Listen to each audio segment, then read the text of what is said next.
ভালো ভালো কাজ আসা উচিত।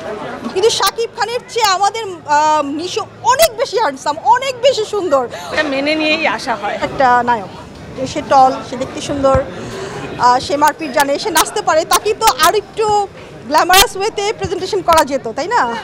আমরা সুরঙ্গিতে দেখেছি সে একটা গ্রামের চরিত্রে অভিনয় করেছে, এবং এই মুভিতে দেখলাম উনি সারাটা মুভিতেই একটু দাঁড়িয়ে আছে, একটু খোঁচা খোঁচা দাড়ি, কিছু দাড়ি পেকে গেছে, এবং ওনার ড্রেস আপও সেরকম না। এইটা আমরা আসলে আশাই করি না।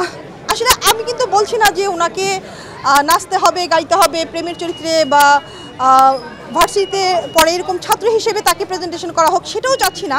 যেহেতু তার বয়স 40 হয়েই গেছে, সে নিজেই বলেছে, তো তাকে আরেকটু সুন্দর চরিত্রে আমরা আশা করি। যেমন অনিল কাপুর কি অনেক মানে বয়সেও সে সুন্দর একটা চরিত্র করে নাই? করেছে কিন্তু। তাহলে আমরা কেন আমাদের নিশোকে সেইভাবে পাবো না? নিশো তো অনেক সুন্দর, অনেক হ্যান্ডসাম। ছবির গল্প ভালো, ছবিটা অনেক সুন্দর, মুভিটা অনেক ভালো। যারা নিশোর ভক্ত আমি বলবো তাদের ছবিটা অবশ্যই দেখা উচিত।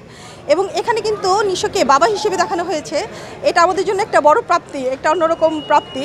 কারণ আসলে বাবার ব্যাপারটা অন্যরকম, আর উনি খুব সুন্দরভাবে অভিনয়টা ফুটিয়ে তুলেছেন।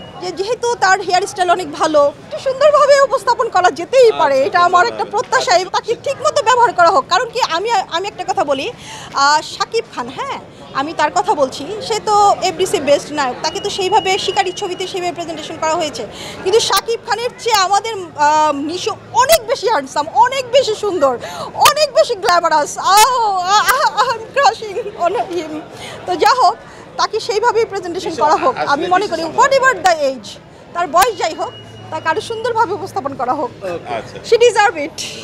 এটা মেনে নিয়েই আসা হয়। হ্যাঁ, একটু ক্রাউড, খুব ভিড় না হলে ভালো লাগে, বাট এরকম টাইমে তো ভিড় হবেই, সেটা মেনে নিয়েই আসা, তাই ওটায় অতটা খারাপ লাগে।